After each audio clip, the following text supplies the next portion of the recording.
नमस्कार, मुकाबला देख रहे हैं आप। मैं हूं ताबिश हुसैन। भारत दुनिया की चौथी बड़ी अर्थव्यवस्था बन गया है और पीछे इसके जो एक ग्रोथ स्टोरी है भारत की, वो है।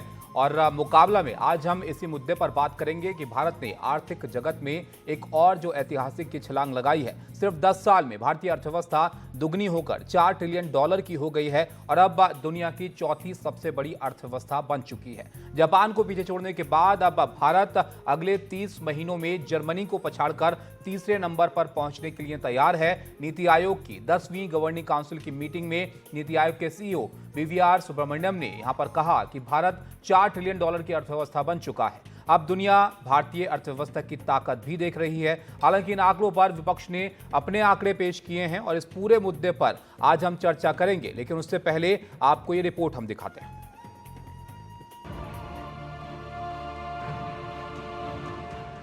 भारत की अर्थव्यवस्था आज गर्व के शिखर पर है। एक दशक में दुगनी हुई अर्थव्यवस्था ने न केवल जापान को पीछे छोड़ा, बल्कि आत्मनिर्भर भारत के सपने को भी नई उड़ान दी है।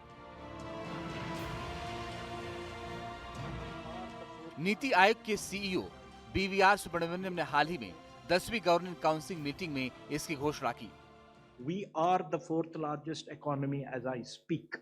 We are a $4 trillion economy as I speak. And this is not my data, this is IMF data.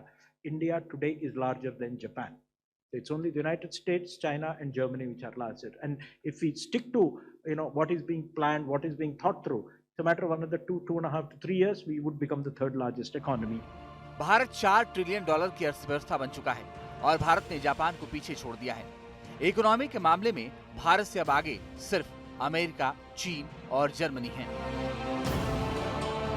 ऐसा हमेशा से माना गया है कि देश की अर्थव्यवस्था में सबसे बड़ा हाथ आत्मनिर्भर भारत का रहा है। रविवार को मन की बात के 122वें एपिसोड में प्रधानमंत्री नरेंद्र मोदी ने यही बात कही। हमारे जवानों ने आतंकी अड्डों को तबाह किया। यह उनका अदम्य साहस था और उसमें शामिल थी भारत में बने हथियारों, उपकरणों और टेक्नोलॉजी की ताकत। उसमें आत्मनिर्भर भारत का संकल्प भी था। हमारे इंजीनियर्स, हमारे तकनीशियन, हर किसी का पसीना इस विजय में शामिल है। इस अभियान के बाद पूरे देश में वोकल फॉर लोकल को लेकर एक नई ऊर्जा दिख रही है। जहां एक ओर देश की अर्थव्यवस्था नए आयाम छू रही है, वहीं दूसरी ओर इस पर सियासत भी अब शुरू हो गई है। कांग्रेस और दूसरी विपक्षी पार्टियां इस पर सवाल खड़ा कर रही हैं। वो दूसरे आंकड़े गिना रही हैं। पर कैपिटा इनकम पे थोड़ा बात कर लें, अमीर और गरीब के बीच में बढ़ती हुई खाई के बारे में बात कर लें, जो मध्यम वर्ग EMI देने के संघर्ष में जूझ रहा हो उसके बारे में बात कर लें, MSME सेक्टर के बारे में बात कर लें, 45 साल का बेरोजगारी का जो रिकॉर्ड टूटा है उसके बारे में बात कर लें। फिर तो हमको समझ में आए कि साहब आपके जो चमक धमक वाले आंकड़े हैं उसका प्रभाव आम आदमी पर भी पड़ रहा है। आम आदमी का जीवन, मध्यम वर्ग का जीवन, जरा उस पर चर्चा करिए ना। अर्थव्यवस्था आम नागरिक को तब बेहतर समझ में आती है जब तरक्की और खुशहाली हर घर तक पहुंचे। हंगर इंडेक्स का क्या होता है? आप समावेशी विकास के सूचकांक पर कहां पाते हैं? असल में क्या होता है ना कि जब आप GDP की साइज पर बात करते हैं तो 5 समृद्धि के टापू असमानता के महासागर की तस्दीक नहीं कर सकते। उसके बारे में क्या टिप्पणी होगी? हमारा ये मानना है। वहीं बीजेपी ने विपक्ष के दावों को दरकिनार करते हुए भारत की इस उपलब्धि का पूरा श्रेय PM मोदी को दिया है। श्रीमान नरेंद्र मोदी जी के नेतृत्व में विकसित भारत के निर्माण का महायज्ञ निरंतर जारी है और उसी का परिणाम है कि कभी 11वें नंबर पे थे हम, मोदी जी के नेतृत्व में घटते घटते हम 5वें पे आए और अब 4थे पे पहुंच गए। जल्दी तीसरे पे होंगे और बाद में होंगे हम नंबर 1। भारत रहेगा नंबर 1। सवाल और राजनीति से उठकर भारत की उपलब्धि हर भारतीय के लिए गर्व का क्षण है। भारत विश्व मंच पर अपनी ताकत और संभावनाओं का लोहा मनवा रहा है। भारत 2028 तक तीसरी बड़ी अर्थव्यवस्था बनने की राह पर है। लेकिन जीडीपी को लेकर विपक्ष सरकार से सवाल पूछ रहा है। Bureau report, NDTV India. तो आपने देखा, आंकड़े इस बात की गवाही दे रहे हैं कि भारत की अर्थव्यवस्था तेजी से बढ़ रही है और दूसरे देशों के मुकाबले दुनिया भर के जो हमारी ग्रोथ है उसमें इजाफा रफ्तार के साथ हुआ है। लेकिन विपक्ष अपने तरह से इस चीज़ों को देखता है, उनके कई सारे सवाल भी हैं। ऐसे में मुकाबला के जो सवाल हैं वो सबसे पहले आपको यहाँ पर दिखाते हैं। पहला सवाल इस बात को लेकर है कि लगातार मजबूत होती अर्थव्यवस्था के बाद भी सवाल खत्म क्यों नहीं होते हैं। विपक्ष के आरोप अगर सही हैं तो फिर दुनिया में इकोनॉमी का डंका क्यों बज रहा है। विपक्ष के सवालों में अगर दम है तो जनता भरोसा क्यों नहीं करती है। क्या विपक्ष सिर्फ सवाल उठाने के लिए सवाल यहां पर कर रहा है? ये महत्वपूर्ण सवाल है जिसकी चर्चा भी हम यहां पर करेंगे आज के इस शो में। इस पर चर्चा करते हैं, हमारे साथ खास मेहमान जुड़े हैं, उनसे आपका तारुफ सबसे पहले कराते हैं। हमारे साथ शाजिया अलमी है, प्रवक्ता हैं बीजेपी की, हमारे साथ जुड़ रही हैं। इसके अलावा मनोज काका हैं, सपा के प्रवक्ता हैं, दीपक झा हैं, कांग्रेस के प्रवक्ता हैं, निवान शर्मा आम आदमी पार्टी से हमारे साथ हैं, अनुराग वर्मा वरिष्ठ पत्रकार हमारे साथ जुड़ रहे हैं, जयंत कृष्णा अर्थशास्त्री हैं और राहुल गुप्ता अर्थशास्त्री हैं, वो भी हमारे साथ जुड़ेंगे। शाजिया, सबसे पहले आप ही से शुरुआत करते हैं। देखिए, आंकड़े यहाँ पर सामने आ गए हैं। चौथी अर्थव्यवस्था भारत सबसे यहाँ पर दुनिया भर में बन गया है साइज के मुकाबले में, जीडीपी के मामले में। लेकिन जो विपक्ष है वो संतुष्ट नहीं है। आपका ओपनिंग रिमार्क इस पर। जी, सबसे पहले तो मैं आपको और आपके जितने भी दर्शक हैं और जितने भी आपके पैनलिस्ट हैं इस वक्त, सबको आदाब कहूंगी, नमस्कार कहूंगी और कॉन्ग्रेचुलेशंस भी कहूंगी, क्योंकि वाकई में भारत के लिए एक बहुत ही अच्छी खबर है, बड़ी खबर है। हमने अब जापान को भी बीट किया है। आपको याद होगा जब हमने ब्रिटेन को सरपास किया था और अब हम जापान को पिछाड़ कर आगे बढ़ गए हैं और अब 4th लार्जेस्ट इकोनॉमी बढ़ गए हैं। अगर आप हमारा ग्रोथ रेट देखेंगे तो 6 और 7% के बीच में जो बना के हमने रखा है वो हाईएस्ट है। तो अगर आप देखेंगे लगातार और अगर इसी तरह से हम चलते रहे तो 2.5 साल में हम जर्मनी को भी ओवरटेक कर सकते हैं, बल्कि उस दिशा में बढ़ रहे हैं। तो इसके बहुत सारे वजह हैं, उसके डिटेल्स में मैं आ सकती हूँ। मुझे लगता है, देखिए, जो देश के लिए अच्छा है, देशवासियों के लिए अच्छा है, वो सबके लिए अच्छा होना चाहिए। और अगर विपक्ष को सिर्फ सवाल पूछने के लिए सवाल पूछना है और उनको भारत से इतनी चिढ़ है कि वो चाह नहीं रहे भारत अच्छा करे, क्योंकि अगर भारत अच्छा करेगा जाहिर सी बात है श्रेय मोदी जी को मिलेगा। अब मोदी जी को श्रेय मिलेगा तो फिर उनका क्या होगा।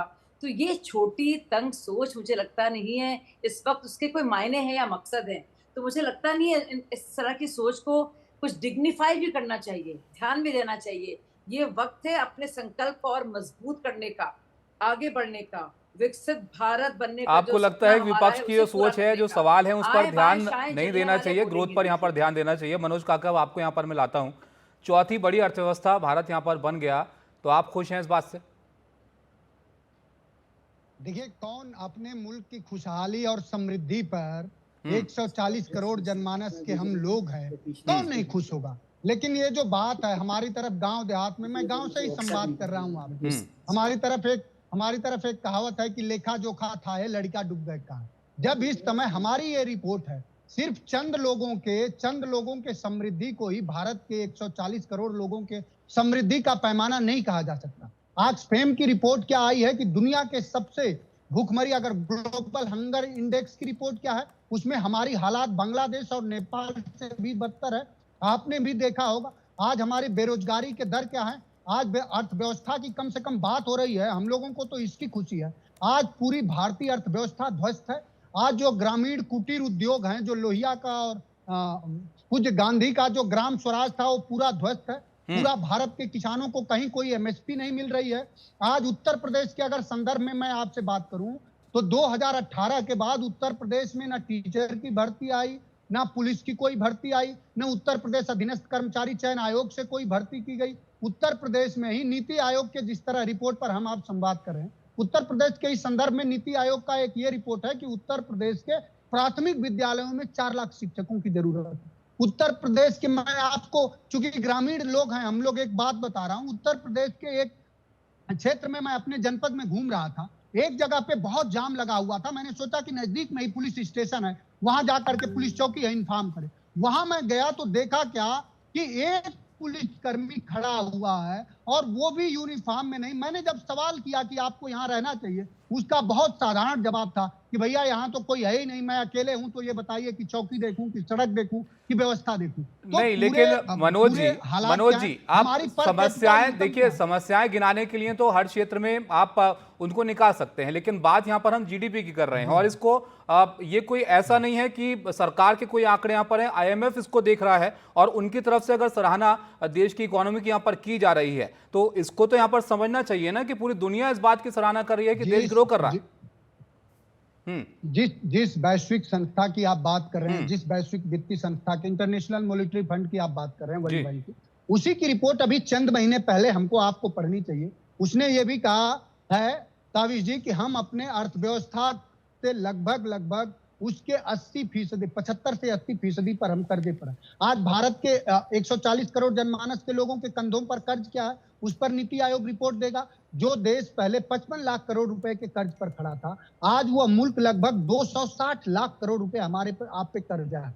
उसको अगर ट्रिलियन डॉलर में अगर आप अगर उसको कन्वर्ट करें तो कितना होगा? मैं भारतीय जनता पार्टी की प्रवक्ता से पूछना चाहूंगा कि 1 ट्रिलियन डॉलर इक्वल टू आजकल तो 85 लाख करोड़ रुपया होगा ना, यही होगा ना। तो शाजिया जी बता दीजिए इसका जवाब। आप इतने सवाल उनके हैं कि इतने कर्जे हैं, इतनी सारी दिक्कतें हैं, तो इस पर संतुष्ट होने की क्या बात है यहाँ पर? मनोज जी जवाब ले लेता हूँ, फिर आप इतने सारे सवाल कर देंगे, फिर वो जवाब मिक्स हो जाएंगे। हाँ, 2.5 ट्रिलियन डॉलर हमारे ऊपर कर्ज। ठीक है, जवाब सुन लेते हैं ना। बहुत सारे सवाल अगर आप उठा देंगे तो फिर हाँ पूरा हो जाना, मुझे पता है। ठीक है, संक्षिप्त में आप पूरा कीजिए, पूरा कीजिए, कोई बात नहीं, मेरे सवाल पूरा हो जाने दीजिए प्लीज। शाजिया 1 मिनट, सवाल पूरा हो जाए उनका। चलिए आप पूरा कीजिए, अपनी बात पूरा कीजिए। ताविश जी मेरे सवाल, मैं बहन से ये जानना चाहूंगा कि इस समय जो भारत की अर्थव्यवस्था है वो 4 ट्रिलियन डॉलर समथिंग का है। अगर उसमें 2.5 ट्रिलियन डॉलर के कर्ज निकाल दिए जाए तो हमारी आपकी अर्थव्यवस्था क्या है, जरा बताइए। तो सर कर्ज, किसानों की आज किसान मजदूर हो गया है, मजदूरों को मजदूरी मिल नहीं रही है। चलिए ठीक है, अब आपके सवाल का जवाब यहाँ पर ले लेता हूँ। शाजिया वो ये कहना चाह रहे हैं कि अर्थव्यवस्था बढ़ रही है तो कर्जे भी बढ़ रहे हैं उसके साथ। जी अब सुन लेते हैं मनोज जी, जवाब सुन लेते हैं, जवाब सुन लेते हैं सर। और पूरे इस मंदी के दौर में भी भारत के लगातार एक कंसिस्टेंट 6 to 7% के बीच में एक ग्रोथ रेट को मेंटेन करने की, वो जाहिर सी बात है सारी चीजों को लेकर हम देखते हैं। और उस हिसाब से अगर देखा जाए तो अभी भी फास्टेस्ट ग्रोइंग इकोनॉमी में इंडिया है। और जाहिर सी बात है मनोज जी को अफसोस हो रहा होगा, इंडिया अच्छा कर रहा है। अब इंडिया अच्छा करेगा तो जाहिर है भारतीयों का फायदा होगा, भारतीयों को फायदा होगा तो जाहिर बात है प्रधानमंत्री की बात होगी, प्रधानमंत्री की बात आएगी, इन्हें और कुंठित, इनकी मानसिकता और भी कुंठित होगी। तो हम समझ सकते हैं उनका दर्द, लेकिन हम जानते हैं कि पिछले साल हमने देखा है कि 25 करोड़ सबसे गरीब, मनोज जी आपके पास आऊंगा, मैं आपके पास आऊंगा, मल्टी डायमेंशनल पॉवर्टी से ऐसे नहीं समझ में आएगा सर। वो दुनिया जानती है कि जो हमारी डिलीवरी, अगर आप सेक्टर्स वाइज भी देखेंगे तो हम मैन्युफैक्चरिंग में कितनी पीछे थे हम लोग, अब देखिए हम कहाँ पे हैं। अब तो डिफेंस को देखिए, हम डिफेंस के सप्लाईज में भी एक फोर्स बनते जा रहे हैं और उसका भी हमने कमाल और कौशल देखा है। लेकिन अब आईटी सर्विसेज को आप देखिए, आप मैन्युफैक्चरिंग को देखिए, आप क्या कमाल का काम भारत में हो रहा है। तो जाहिर सी बात है, आप एक एक करके पूछेंगे। आप पहले मनोज जी ये बताइए कि आप खुश है ना? 4th लार्जेस्ट इकोनॉमी बना, पहले तो ये बताइए आप खुश हुए?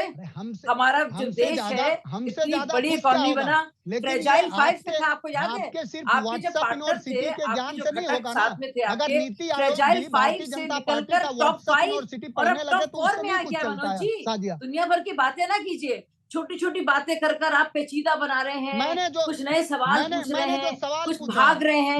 इस पर तो बात कीजिए जो आज की बड़ी खबर है, बिग न्यूज, सबसे बड़ी खबर। और ये नीति से आई है बात, जो हमारे प्लानिंग कमीशन है वहां से बड़ी बात है। आप देख रहे क्या निर्यात हो रहा है यहाँ से, और आप देखिए पिछले साल के मुकाबले क्या कुछ हो रहा है। खुशी हो रही है कि रोना आ रहा है?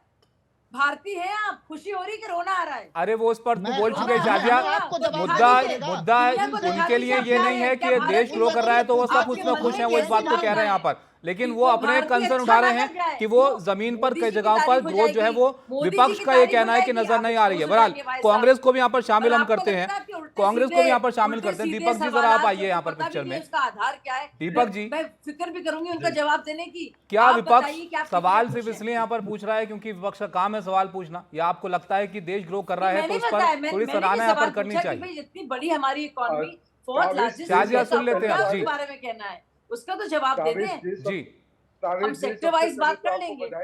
बड़े सालों के बाद, बड़े महीनों के बाद आज एक अच्छी आप डिबेट एक हो रही है जवाब नहीं एनडीटीवी दे पर। पाएंगे। इस दिख गया एनडीटीवी आपकी पे वो दिखता। एक अच्छे मुद्दे पे, जहां पे हम अगर सरकार की विपक्ष की बात करेंगे, सरकार से सवाल करेंगे, तो वो सरकार जो आज खुश होना चाहिए, वो विरोधियों को देशद्रोही और पाकिस्तान परस्त बता रही है। तो शर्म आती है जब सरकार ने इतना कुछ ढिढोरा पीट रखा है, इतना कुछ काम कर रखा है, तो उनको ये बताना कि आप भारत विरोधी हो, तो शर्म आती है ऐसे भाजपा के प्रवक्ताओं के ऊपर। आज मैं बधाई देना चाहता हूं नरेंद्र मोदी जी को, आज मैं बधाई देना चाहता हूं सरकार को कि 80 करोड़ लोगों को 5 किलो राशन पे ला दिया है। आज मैं बधाई देना चाहता हूं नरेंद्र मोदी जी को कि देश में बेरोजगारी दर सबसे ज्यादा है, परम अवस्था पे पहुंच गया।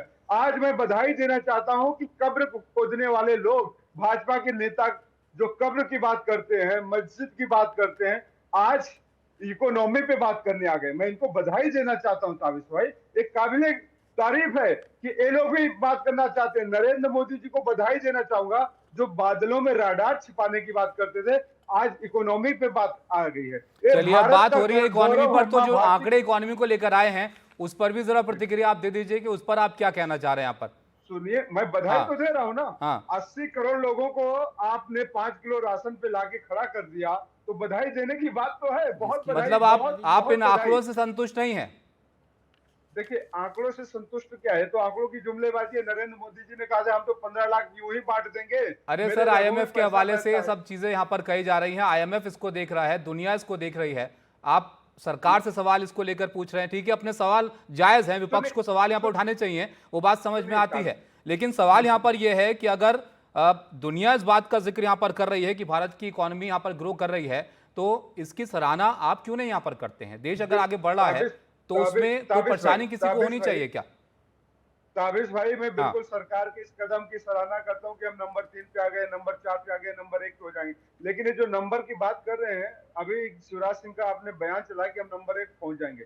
हमें भी पहुंचने का शौक है, हम भी पहुंचना चाहते हैं, लेकिन अमेरिका से आप मुकाबला, अमेरिका की पॉपुलेशन, भारत की पॉपुलेशन, आप किस देशों से मुकाबला कर रहे हैं? जर्मनी से, फ्रांस से, जापान से, जिनकी आबादी कुछ नहीं है लेकिन इकोनॉमी में हमसे कई गुना है। उनका 5 व्यक्ति पे 100 रुपए खर्चा होता है, हमारे 100 व्यक्ति पे 5 रुपए खर्चा होता है। इसका दूसरा पहलू ये है, इस तरीके से भी देखिए, अमेरिका अपने एक आदमी पे 30 रुपए खर्चा करता है, भारत अपने 30 आदमियों पे 1 रुपया खर्चा करता है। इस तरीके से भी आप अर्थव्यवस्था को सामान्य भाषा में सामान्य लोगों के लिए समझाइए तो बहुत अच्छी बात होगी। ऐसे गाल बजाने से अर्थव्यवस्था चमक नहीं जाती है कि अगर विपक्ष ने सवाल कर दिया तो क्यों सवाल कर दिया। बहुत बहुत बधाई, पूरा देश गौरवान्वित होता है। लेकिन जब आप 80 करोड़ लोगों को राशन बांटते हैं, इस सरकार को मनोज जी, मैं आप अभी बधाइयां बहुत सारी दे रहे थे। मैं आपको सबसे पहले कांग्रेस के प्रवक्ता और आम आदमी पार्टी और सपा के प्रवक्ताओं को सबसे पहले बधाई दूंगा कि देश के साथ कुछ अच्छा अगर हो रहा है तो उसमें भी कमियां ढूंढने में आप लोग पीछे नहीं। इस चीज के लिए आप लोग पहली बात तो बधाई के पात्र हैं। नंबर 2, हर चीज में कमी ढूंढना, ये विपक्ष ने जो एक रीत बना ली है उसको थोड़ा सा उसको कंट्रोल करने की कोशिश करिए। नरेंद्र मोदी की आलोचना करना चाहिए, आप विपक्ष आपको करना चाहिए, बिल्कुल करना चाहिए, आपका अधिकार है करना चाहिए, लेकिन नरेंद्र मोदी जी का विरोध करते करते आप देश का विरोध मत करने लगिए। इंडियन इकोनॉमी की देखिए मनोज जी, झा जी एक मिनट पहले सुन लीजिए, झा जी एक मिनट मेरी भी सुन लीजिए, मैंने बहुत देर आपको सुन लिया है। आप एक बात मेरी सुन लीजिए। अगर इंडियन इकोनॉमी में अगर आप लोगों ने मोटे मोटे दौर पे बात करी कि गरीब होता जा रहा है, अमीर होता जा रहा है, दीपक जी एक मिनट दीपक जी, आप इतने फैक्चुअल बातें यहाँ पर कर रहे हैं, बहुत अच्छी बात यहाँ पर कर रहे हैं आप, तो एक एक करके बिंदु पर बात कर लेते हैं ना। आप ऐसे बोलेंगे तो फिर मुझे समझ दीजिएगा जरा। मैं बिल्कुल सवाल आप दीपक जी, अगर वो उसकी बात कर रहे हैं कि आप गरीब होता जा रहा है, अमीर होता जा रहा है, ये ओवरनाइट नहीं हुआ है, ये 50 साल से ये चला आ रहा है, ये पिछले 1 साल के अंदर नहीं हो गया कि आप जो है किसी सरकार की आलोचना करने लग गए।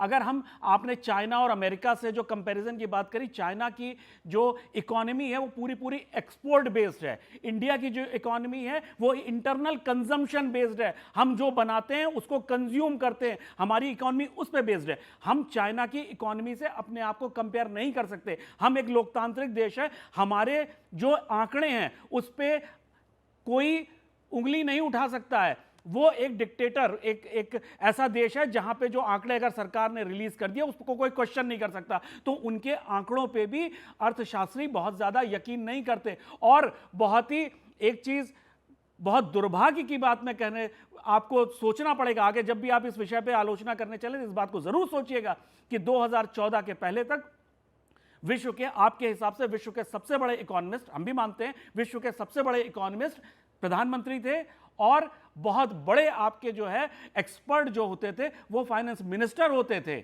उसके बाद भी हम 11वें नंबर पे थे, और आज आप लोग कहते हैं कि हमारे पास इकोनॉमिस्ट नहीं है, एक्सपर्ट्स नहीं है, पढ़े लिखे लोग नहीं है। अच्छा, यहाँ पे कुछ मैं आंकड़े भी यहाँ पर देना चाहता हूँ कि 10 साल में अगर आप इकोनॉमी देखेंगे किस रफ्तार से ग्रो हुई है, तो 2015 तक 2.1 ट्रिलियन डॉलर की इकोनॉमी हमारी थी, और ये 2025 में 4.3 ट्रिलियन डॉलर हो गई, यानी 10 साल में करीब दुगनी ये ग्रोथ हुई है यहाँ पर। और 2032 तक अनुमान ये है कि 10 ट्रिलियन डॉलर की इकोनॉमी भारत की यहाँ पर हो जाएगी। अब जरा आप आइए यहाँ पर निवान, आप इसकी सराहना करेंगे या आपको भी लगता है कि यहाँ पर विपक्ष की तरह सवाल उठाने चाहिए कि देश ग्रो कर रहा है, जीडीपी के आंकड़े अलग हैं, लेकिन जो समस्याएं विपक्ष के यहाँ पर नजर आती हैं वो ज्यादा बड़ी हैं इससे? देखिए, बहुत बहुत नमस्कार। और सबसे पहले तो मैं अभी माननीय पत्रकार जी बोल रहे थे, उनको ये कहना चाहता हूं कि विपक्ष के सवाल उठाने को आप नेगेटिवली मत दिखाइए। अभी भी हम डेमोक्रेसी में रहते हैं, अभी राजतंत्र में या राजा के शासन में नहीं है कि हमें सुबह उठना और राजा का गुणगान करना है। आप करते रहिए, हम तो यहाँ पे राजा का गुणगान कहाँ हो रहा है सर? यहाँ तो देश की बात हो रही है। अगर दुनिया अगर किसी रिपोर्ट का हवाला देकर ये कह रही है कि भाई ये आप देखिए कि चीन की जो इकोनॉमी है वो उसका ग्रोथ का अनुमान 4.5 है, ये अमेरिका का 2.1 है, दुनिया भर की जो इकोनॉमी है वो 3.3 के हिसाब से आगे बढ़ रही है, भारत की 6.6 के हिसाब से आगे बढ़ रही है, तो इसमें कहां किसी का गुणगान है? मुझे 1 मिनट सिर्फ दे दीजिए अपनी बात रखने के लिए। मैंने आपकी बात सुन ली, 1 मिनट में बोलना चाहूंगा। देखिए, आपने जीडीपी की बात करी है, मैं तो ये कह रहा हूं कि हमारे देश के 144 करोड़ लोगों को जो है वो क्रेडिट जाता है, जिन्होंने मिलके 4 ट्रिलियन की इकोनॉमी बनाई है, क्योंकि सबकी कमाई को मिला के ये इकोनॉमी बनी है। और आप जापान की बात कर रहे थे, जापान के 13 करोड़ लोगों ने मिलके उतने पैसे इकट्ठे कर दिए। हमें ये भी सोचना है कि जापान की जो है वो पर कैपिटा इनकम 35,000 पर पर्सन है, और हम 2,000 रुपए पे हैं अभी। ये तो कंपैरिजन आपके सामने ये पत्रकार साहब नहीं रख रहे। मैं ये कहना चाहता हूं कि अगर आपको आंकड़ों की बात करनी है तो आप डिटेल में चर्चा करिए हमारे साथ कि आज क्या कंडीशन है हमारी देश की। हम तो आंखें बंद करके सरकार की तारीफ नहीं कर सकते, हम तो रियलिटी चेक देंगे सरकार को। आज केपेक्स जो है हमारा पिछले बजट से इस बजट में 1 लाख करोड़ रुपए गिर गया, 11,50,000 करोड़ रुपए की बोरिंग हो गई हमारे देश पे। क्या उसके ऊपर चर्चा नहीं होनी चाहिए? अभी आप आईएमएफ का जिक्र कर रहे थे, आईएमएफ ने जो है वो इंडिकेटर्स दिए कि इंडियन इकोनॉमी जो है वो बहुत मुश्किल समय से निकल रही है, क्योंकि कर्जा बढ़ता जा रहा है। निवान जी, मैं एक मिनट सर, मैं इस पे, और क्योंकि जैन जी भी हमारे साथ हैं, जी मुझे सिर्फ 30 सेकंड में मेरी बात रखने दीजिए, आप सवाल पूछ लीजिएगा फिर। आज हमारा फॉरेन डायरेक्ट इन्वेस्टमेंट जो है वो निचले स्तर पे है। आज आपने बोला था कि हम स्टार्टअप्स को हेल्प करेंगे, आज तक आप सीड मनी डिलीवर नहीं कर पाए। 60 लाख से ज्यादा स्टार्टअप हमारे देश में बंद हो गए, इंडस्ट्रीज हमारे देश में बंद होती जा रही है, कोई नई इंडस्ट्री हमारे देश में आने को तैयार नहीं है। एजुकेशन पे खर्चा आप जो है 2% करते हैं, हेल्थ के ऊपर आप खर्चा करने के तैयार नहीं है। आपने कहा था कि 2022 तक हम जो है हर स्तर पे छत दे देंगे, आज तक उसका कोई पता नहीं है। आपने कहा था किसानों की आय जो है हम 2022 तक। ठीक है, चलिए, आपने इतने सवाल यहाँ पर पूछ लिए, आप थोड़ा इसको समझ लेते हैं बेहतर तरीके से। जैन कृष्णा जी भी हमारे साथ हैं। जैन जी, कहीं पर निवेश तो हो नहीं रहा है, कैसे इकोनॉमी बढ़ रही है फिर? नहीं, निवेश हो रहा है, हमारा फॉरेन डायरेक्ट इन्वेस्टमेंट हर साल आ रहा है, ऐसी ये बात इतना सवाल यहाँ पर निवान जी ने खड़े कर दिए कि कहां पर ग्रोथ हो रही है, हर क्षेत्र में, तो यहाँ पर जरूरत है कि उस पर ध्यान दिया जाए। नहीं, देखिए, मैं किसी राजनीतिक दल का व्यक्ति नहीं हूं, तो मैं एक इंडिपेंडेंट राय देने में बिलीव करता हूं। ये बहुत काबिले तारीफ बात है कि हमारी इकोनॉमी 4 ट्रिलियन डॉलर के कीर्तिमान को क्रॉस करके चौथी सबसे बड़ी इकोनॉमी के रूप में पूरी दुनिया में उभरी है। और सिर्फ यही नहीं, हमारा जो ग्रोथ रेट है वो मेजर इकोनॉमीज में सबसे आगे है। इसका, और अगर ये आगे वाले आने वाले भविष्य के बारे में कोई ज्ञान देता है तो यही कि हमारी आगे आने वाले सालों में हमारी इकॉनमी और तेजी से बढ़ेगी। तो ये तो बहुत अच्छी बात है, बहुत। और ये मैं ये भी क्लियर कर दूं कि पिछले 10 साल में इसमें जरूर कुछ गति आई है, लेकिन ये जो शुरुआत हुई थी वो 1991 में जब इकोनॉमिक रिफॉर्म्स शुरू हुए थे, डॉक्टर मनमोहन सिंह जब वो फाइनेंस मिनिस्टर थे। आऊंगा सर, निवान सर, आपके पास आऊंगा मैं जी।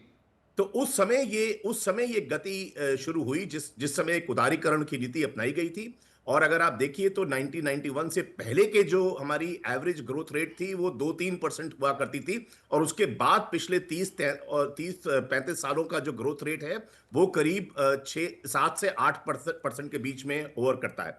तो ये सब पार्टियों ने इस पे मिलकर काम किया है। पिछले 10 सालों में जरूर एक सेंस ऑफ अर्जेंसी आई है, एक गति आई, इसमें कोई शक नहीं है। तो हम जो कहते हैं हमने जापान को पीछे करके आगे बढ़ गए हैं, ये अपने आप में अच्छी बात है जरूर।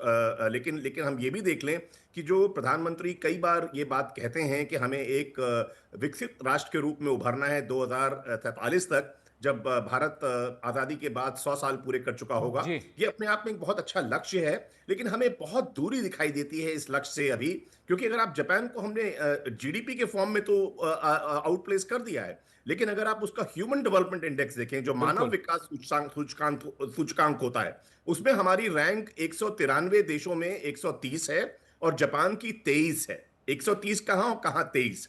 अगर आप पर कैपिटा इनकम की बात करें, देखिए जीडीपी तो एब्सोल्यूट नंबर है। अगर हमारे 140 करोड़ लोग हैं तो उसमें से ज्यादा जाहिर सी बात है कि एंटरप्रेन्योरियल एबिलिटी होगी, सरकार की नीतियां अच्छी होंगी, और कंजम्पशन इतना ज्यादा होता है 140 करोड़ लोगों का, तो इकोनॉमी तो आगे एब्सोल्यूट फॉर्म में बढ़ेगी। लेकिन पर कैपिटा जीडीपी क्या है ये भी देखना बहुत जरूरी है। हमारी पर कैपिटा जीडीपी है जो करीब $2,700 पर एनम पर पर्सन की है, और इससे हमारी जो पर कैपिटा इनकम की जो रैंक है वो 141 है 194 देशों में। और अगर जापान की बात करें तो उनकी पर कैपिटा इनकम की 34 रैंक है, तो कहां 141 और कहां 34। तो हमें ये इस क्षेत्र में ग्रोथ के लिए यहाँ पर क्या कमियां रह रही हैं, इसको आप कैसे देखते हैं? और क्योंकि क्या जीडीपी ग्रोथ ही काफी है, जो विपक्ष का यहाँ पर कंसर्न है कि भाई ग्रामीण क्षेत्रों में क्या उस रफ्तार से ग्रोथ हमें नजर आ रही है देश के? देखिए, जीडीपी ग्रोथ बहुत सबसे इंपॉर्टेंट पैरामीटर है, इसमें कोई शक नहीं है, और इसमें ये काबिले तारीफ बात है भारत के लिए। लेकिन हमें उसके साथ साथ ये भी देखना होगा कि हम अपने जो एलोकेशंस हमारे सरकारी क्षेत्र के होते हैं, स्वास्थ्य में, शिक्षा और कौशल विकास में, साइंस और टेक्नोलॉजी में, इंफ्रास्ट्रक्चर में, क्या वो एडिक्वेट हैं? अभी हम अगर स्वास्थ्य की बात करें तो हम 2% जीडीपी का करीब जो सरकारी क्षेत्र से स्टेट्स में और सेंटर में मिला के होता है जीडीपी का 2% एलोकेशन।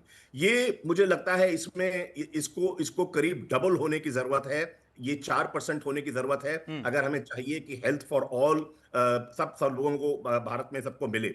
एजुकेशन, शिक्षा और कौशल विकास में करीब 3% जीडीपी का होता है, ये भी बढ़ते बढ़ते 5-6% होने की जरूरत है अगर हम चाहते हैं कि शिक्षा और कौशल विकास को एक देश को ट्रांसफॉर्म करने का एक व्हीकल बनाना है, और एक पूरे टैलेंट के मामले में भारत एक मेजर टैलेंट सुपर पावर बन के निकले पूरे विश्व में। और जो हम डेमोग्राफिक डिविडेंड की बात करते हैं वो एक सिर्फ बात न रह जाए, वो एक हकीकत हो जाए। बिल्कुल, ये हकीकत यहाँ पर हो, और ये जो कंसर्न्स हैं तमाम बाकी पार्टियों के ये भी यहाँ पर पूरे हों। शाजिया, आप पर यहाँ पर लौटता हूँ, क्योंकि विपक्षी पार्टियां लगातार इस बात को लेकर उठा रही हैं कि भाई ये पर कैपिटा जीडीपी क्यों नहीं बढ़ रही है, लोगों की इनकम में क्यों यहाँ पर इजाफा नहीं हुआ?